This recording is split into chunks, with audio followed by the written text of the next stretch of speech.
Good Thursday, everyone. Welcome to the Volquest.com mailbag podcast presented by Blue Water Climate Control. Remember, check out our friends at Blue Water Climate Control for all your air conditioning needs. We know it's hot outside right now and issues pop up from time to time, and Blue Water Climate Control can take care of whatever your issues or whatever your needs are. So give them a buzz. It's Blue Water Climate Control is going to do the right prepare the right way the first time with the right technician, properly trained technician. You can book an appointment online at bluewaterclimatecontrol.com, or you can give them a buzz at 865-299-2290. That is Blue Water Climate Control. All right, guys, we'll jump right into the questions here on the Thursday edition of the podcast and start right out of the gate with number one. Surprise, it's a Tony Vitello question. Who is Tennessee's baseball coach next year? Based on Glenn Gilbo's tweet from the Baton Rouge Advocate, who's been covering LSU for forever. Tony Vitello is not one of the finalists for that job. And if he's not a finalist for that job, I don't see Tony Vitello going anywhere else. I expect Tony Vitello with a raise.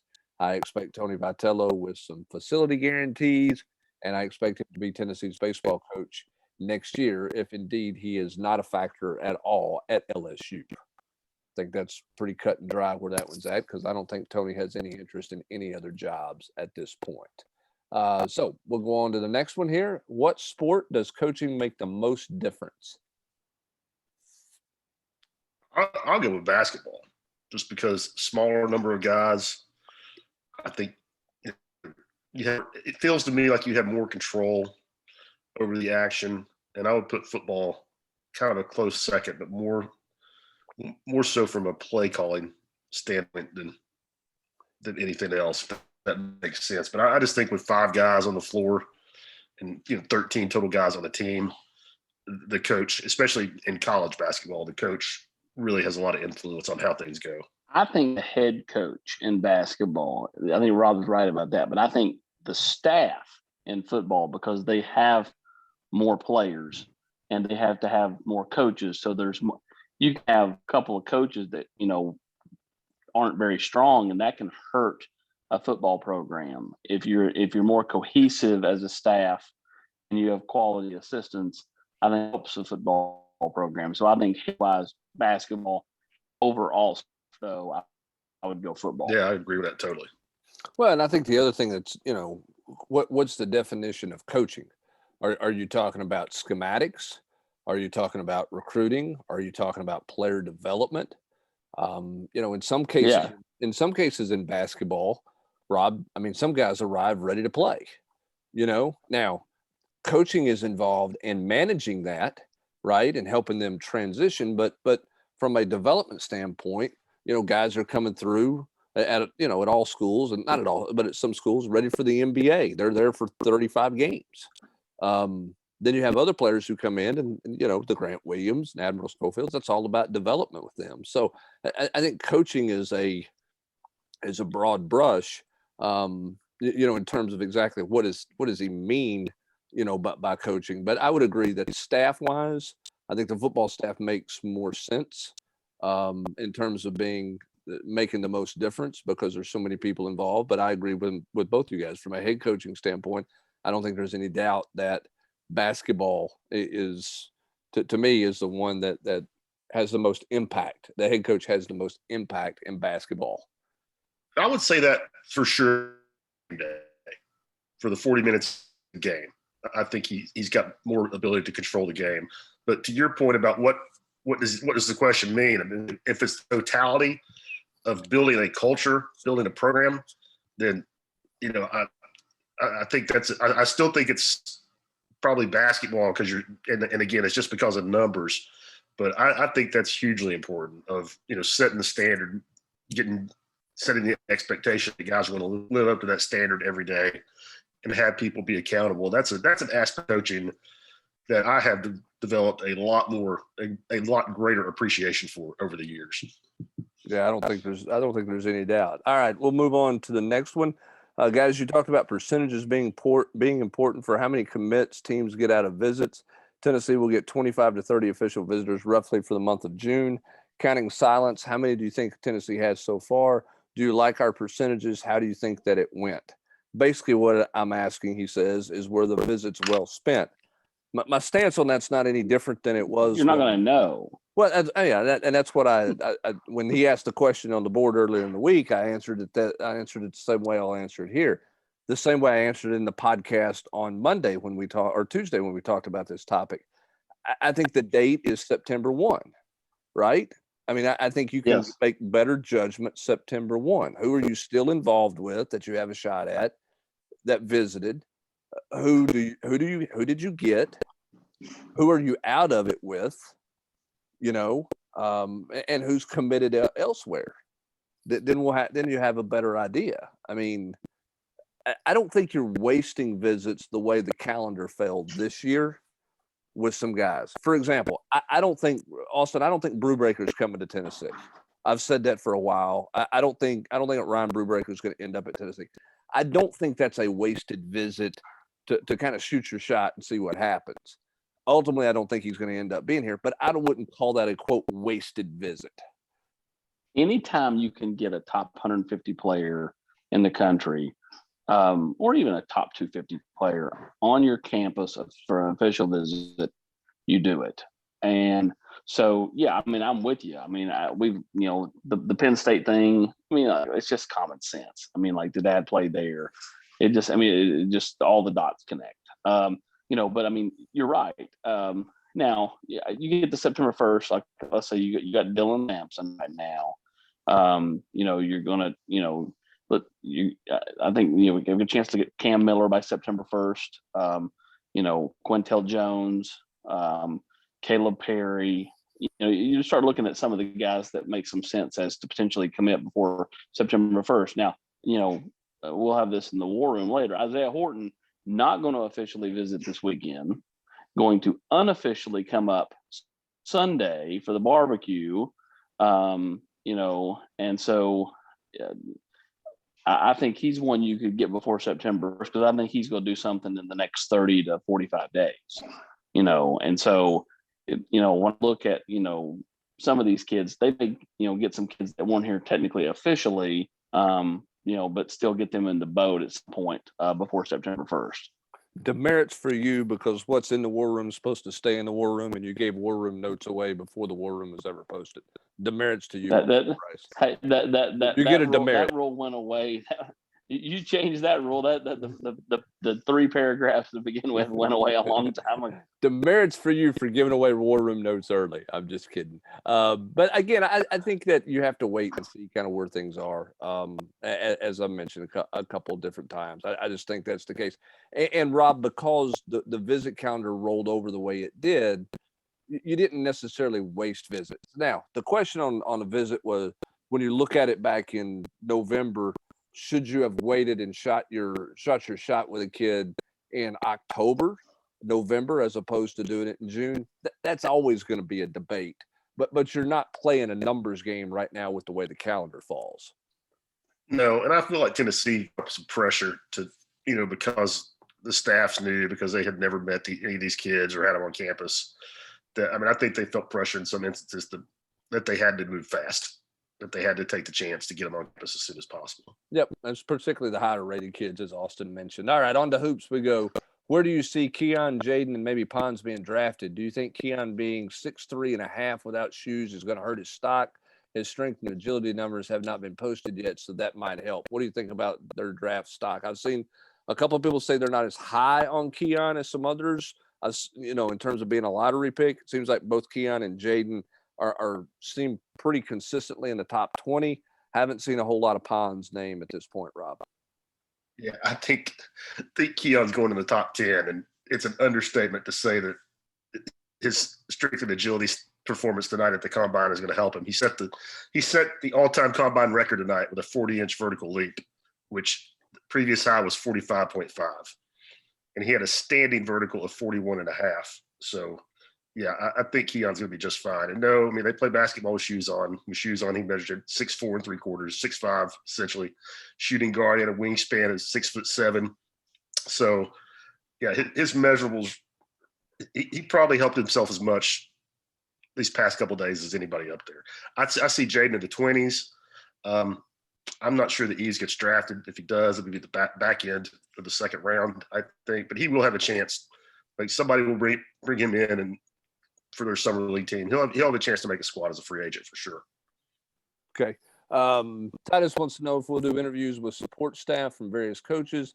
I enjoy in-depth personal pieces from football to baseball, like a series per sport, something we'll look into. Obviously, there's a bunch of new people involved in terms of the support staff roles in football. I think everybody's trying to get acclimated. We're trying to get to know the coaching staff as well as the support staff stuff. But obviously, that's always a possibility. We've done those in the past, and we'll continue to do those. All right, Volgrad 05 wants to know, what is this NIL rollout going to look like? There was a Brock Vandergriff nugget mentioned previously. Is he going to pop up on social media with a supplement ad saying he's powered by GNC and full football gear on January or July 1st? Are we headed towards Folky signing a deal to become the spokesman for Pals, or Kennedy Chandler doing a Sprite ad during the NCAA tournament for big bucks? If Arch Manning decides to come play at Tennessee because Lexus of Knoxville would pay him X million dollars a year as their spokesman, I can guarantee you that I would buy my next car there, and I live in Atlanta. I think first of all, we have utter chaos with the NIL because there's not going to be a national rule. Okay, because of the Supreme Court ruling and where that's at, there's not going to be any NCAA real national rule there. So you've got complete state by state chaos, which is going to certainly be an issue that's going to be challenging because some states are going to start July 1, some are starting in January. You got all kinds of issues going on there. My biggest question with the NIL stuff that I don't think anybody knows the answer to, and I want your guys' opinion on this. How much money is it realistically? I mean, are guys going to have 7-figure deals, or is that unrealistic? I think that's the biggest unknown out there. Is you have some people suggesting that players are going to make tens of millions of dollars to play college athletics, and other people say that's the most ludicrous thing ever. There's not going to be that kind of money out there in ad deals. So the question I have is, how realistic is the money? And I think until we know that, exactly what the NIL world looks like remains to be seen. I don't think you're going to see many 7-figure guys, but I think Trevor Lawrence could have been a guy that was part of a national ad campaign. But I mean, how many of those guys are there every year? I mean, but I certainly think somebody would have hired, Wendy's or McDonald's, or somebody would have hired Trevor Lawrence. He had enough name recognition to hire, high enough Q rating, if you will, just from, being on the national stage for 3 years like he was. But I think those guys will be rare. I can't, really think of another one recently. I think they'll be really rare in basketball because your best players, don't have enough time to build up their brand through television, unless, a Zion kid. And how many of those guys come around? Not very many. Are those guys? Are the basketball kids? I didn't mean to interrupt you. Are they just going to sign shoe deals as high school seniors, and that's just going to carry through their year in college? I could totally see that, and then roll into the NBA. I mean, is that because we've always heard about how guys are going to certain shoe company schools because they're going to ultimately end up with a deal with that shoe company. So they're going to go to a Nike school, or they're going to go to an Adidas school or whatever, and end up there. Are they just going to sign deals, Rob, heading into their senior year or coming out of their senior year of high school and already be locked up that way? However, I think that opens up a whole other line of questioning. What if, say, Kennedy Chandler right now signed a deal with Adidas? Could he do that and wear Adidas and play for Tennessee? Well, I don't think he can. I don't think he can once he signs. But the question is, do they sign beforehand before they sign with a college? Which, if they've already got a deal with Adidas, does that eliminate them from being in a Nike school contention? I mean, I don't know. I don't know the answer to that either. What I'm saying is when you sign a letter of intent, I mean, or when you formally sign with a school, is there language in there where you agree to wear their athletic brand of gear? Well, I think that's going to be, again, every school is going to be different in terms of what their stuff looks like, because we're seeing everybody create different deals. But obviously the university is going to have to protect some of their major corporate sponsors. Meaning, if Tennessee's a Coke school, or even use Alabama, because Nick Saban's got a Coke bottle sitting up at every press conference, right? They're not going to be Pepsi guys. I mean, those guys aren't going to be able to sign deals with Mountain Dew if you're playing at a school that I think has a. I mean, I think you have to have some of that language in there, otherwise the university is going to lose its value of a lot of that corporate sponsorship, which is a big financial loss. I think that's going to be one of the challenges, Austin, when you talk about what's allowed and what's not allowed. And because the NCAA doesn't have the fortitude and the strength to say and put any policies in place to say this is how it's going to work, everybody's trying to figure it out on their own individually, right? Yeah, and I mean, like let's look at it from this way. Like you just brought up the Coke Mountain Dew thing. Like California's got a law that allows, like right now, John Fulkerson could, be sponsored by Pals, and he could be on a Pals billboard, but he could not, and he could wear an orange polo, but he couldn't wear something with the Power T on it. But in California, they have a law that says that they can't preclude, or, you don't a kid from wearing, that logo, and that the kid can wear the Southern Cal logo, So who's to say that the states across the board don't start doing that? And then John Fulkerson could wear a Power T polo in a Pals, billboard or whatever. Or in your case, the Alabama quarterback or whoever could wear an Alabama, logoed shirt in a Mountain Dew commercial. And how about this thing's got so many things that we haven't even thought about. How about this, Hupper? Say your football team is up against you're up against your 25 scholarship limit. What's to prevent a school arranging for a booster to give some kid a $500,000 endorsement, but he comes in as a walk-on, so you get more. Yeah, I think it's got so many layers and so many levels that that's what Alabama's going to do. I mean, think about this, okay? And this is something smaller level, but we see NFL guys do this, right? Quarterbacks in the NFL get paid to be on a radio show generally every Monday, right? Following the weekend, they get that it's brought to you by somebody, and away we go. So what's to say Brock Vandergrift doesn't have a weekly spot on whatever radio show in on Atlanta? Bugbaloo's radio show. Right. That's not the flagship station, right? It's not the flagship station that's paying the university 7 figures in media rights to do that. And the face of the franchise and the face of the football program, potentially, if Vandergrift wins that job, I'm just using him as an example, is all of a sudden, on a different station. And it's not controlled by a sports information department. Right. I mean, you think Arch Manning can get a national radio spot if he's a starting quarterback somewhere? You think Trevor Lawrence could have been on Dan Patrick's show? They could have paid him to be on Dan Patrick's show every Monday to talk about the weekend. I mean, there's so many layers to this that everybody's trying to figure out how to sort through it and have no idea what it's going to turn into moving forward. I mean, they really don't. Tell you what, Hubs, all you did was just give us great ideas. We'll just start paying.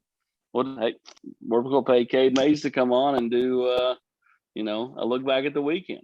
We're going to pay Joe Milton or Harrison Bailey or Hendon who the quarterback's going to be. And what's stopping them? I mean, like it's kind of been like sports information, departments across the country have to be cringing at this because at the end of the day, that's doable. And I mean, like. It's kind of they preach. Media doesn't need to be contacting players on the team, but I think that kind of out the door with all this. I mean, players have all the power. They have all the power.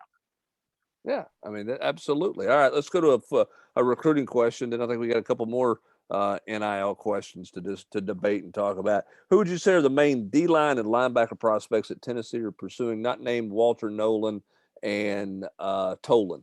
Give me a couple linebackers. Give me a couple D-line. AP. They got a couple D-line coming in this weekend, right? Yeah, Quintel Jones is one that they're trying to get that one across the finish line. That one's one's important. Linebackers, the Caleb Perry kid from Georgetown, Kentucky, he's kind of an outside backer. They're trying to get that one across the finish line. The Joseph kids from Georgia is very important. And we'll see. He's going to officially visit this fall. Tolan, obviously Walter Nolan. I know he mentioned those two. And then, my thing is like, what are they going to do at corner? Like, Kamari Rogers is off the board. You got a couple of kids coming in this weekend. What do they get done at the corner spot? Because I feel like that's kind of where, like, they've got several guys' names on the board, but, I don't know if they really are the leader for anybody.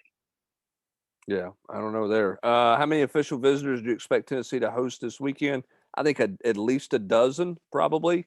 And follow up on Perry. It sounds like he wants to know, is that a guy Tennessee would take right now? You believe that they would, correct? I do believe they would. They had him in camp. They liked him in camp.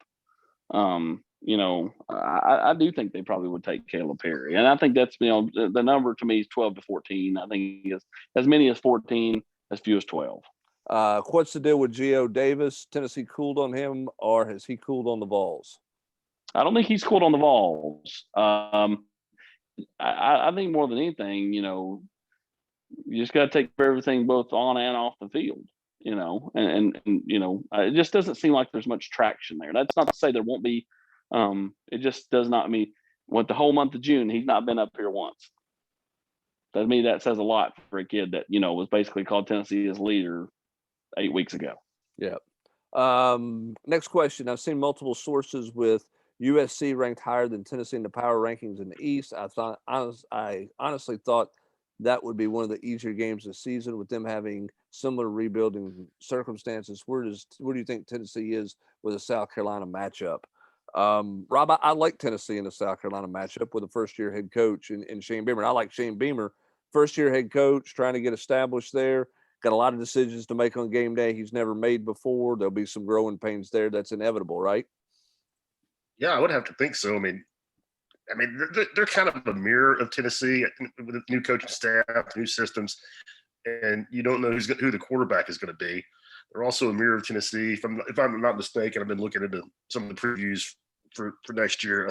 I think this is right. I think South Carolina brings back 4 starters on the offensive line, or at least 4 guys who have started. So again, another similarity with Tennessee. And like the Vols, they were really bad on defense last year. I just feel like probably the difference for me is I think Tennessee has options at quarterback. I just don't think I just think it's muddled. I'm not sure South Carolina has any enviable options, and losing Shi Smith, outside of him, they were really pedestrian at the skill spots last year. And I don't see them being very dynamic on offense at all. No, I don't. I just don't get worked up about power rankings in July.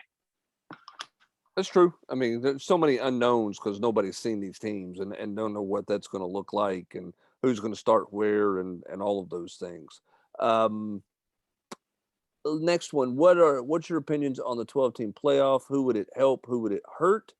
So after the Supreme Court ruling on college athletics compensation, does it give any clarity on where college athletics may be heading? I think we dove into that one pretty good. I mean, I think there's all kinds of stuff going on out there. Somebody else asked a question here about morality clauses in these contracts, and are there going to be limitations on things like political ads and stuff like that? I don't know how that's going to work. I don't know how Rob, can you tell somebody you can't do a political ad? I mean, where's the line going to be stopped at? I don't know the answer to that. We'll again, it's a brave new world that everybody's going to be sorting through with a lot of unknowns at this point, for sure.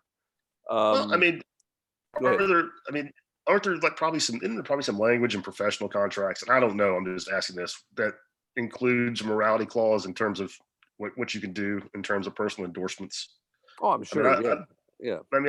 I would imagine there is, because I don't recall ever seeing an active athlete do a political ad or, a Tennessee Titan doing an ad for a strip club or something like that. I would have to think that maybe you could write that in to the letter, to your scholarship commitment. But I don't know that.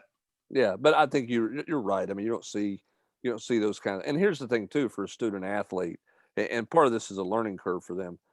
There are some ads you want to stay away from because if you do those ads, it means you're not going to get other ads, right? I mean, you gotta protect yourself and not go down some of those roads because if you do, then it's going to put you in in a position where you might not get any other endorsement deals, and you're going to have to be very mindful of how you handle yourself in social media and some of those things. I mean, there'll be a lot of the athletes who have to learn a lot about how to manage all this stuff, as well as schools trying to figure out what you can do and what you can't do without any question. You guys thoughts on the 12-team playoff? Is it going to help anybody in particular? Or is it going to hurt anybody in particular? I think the SEC is getting ready to feast if they go to it. Your sixth highest ranked, is this right? The proposal, do I have it right? Your sixth highest ranked conference champions, and then your six highest ranked teams. I mean, how many times have we seen the SEC with, 4 teams in the top 12 at the end of the year? I mean, the loser of the championship game is almost always still going to be the top 12. And then there's going to be somebody who finished, second in the East or West. That's a top 10 team almost every year. I mean, I think if I'm the SEC, I love it. I think you're just getting ready to get a huge check. Yeah, it's hard to see it not benefiting the best league in America. It's just that's the case. I mean, I agree with you 100%. Austin, which quarterback has the highest ceiling in this offense currently on the roster or committed? That's the question. I just threw it to you first. I just threw it to you first. I mean, we haven't seen Joe, and I don't think you can answer it. I know it's going to sound like I'm skating it, but I've not seen Joe Milton throw anything 7-on-7. Taven Jackson, I like. I don't know what that's going to look like when he gets here. I mean, I don't know how that transitions. I can't sit here and even give a thought on Caden Salter. He's gotten in trouble twice and has yet to get to the practice field. We've seen Brian Maurer. We know the inconsistencies there. Harrison Bailey's the most consistent guy there. Hendon Hooker put up some decent numbers, consistent numbers at Virginia Tech, but he did not, he didn't wow me in the 2 workouts I saw with him this spring. That's kind of how I handicap it. I don't know who's the best fit in this offense. You think a guy who can throw it vertically, but he's got to be able to throw it accurately as well. So we'll see what that looks like in August. I can't just sit here and announce say Joe Milton's going to win this job without having ever see him executing this offense, right?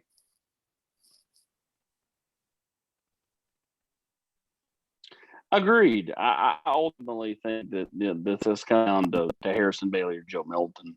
Hendon Hooker to me would be the guy that kind of is laying in the weeds with it. Everybody's gonna forget about him, Brent. And so I think he kind of lays in the weeds. I just don't think Mallard has a chance. That's just my opinion.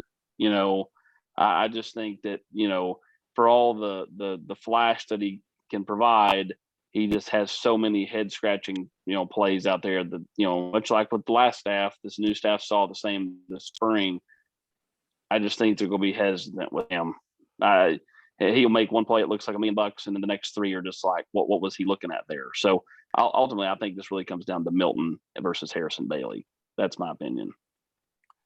All right. Last 2 questions. What sport do you enjoy covering more and why?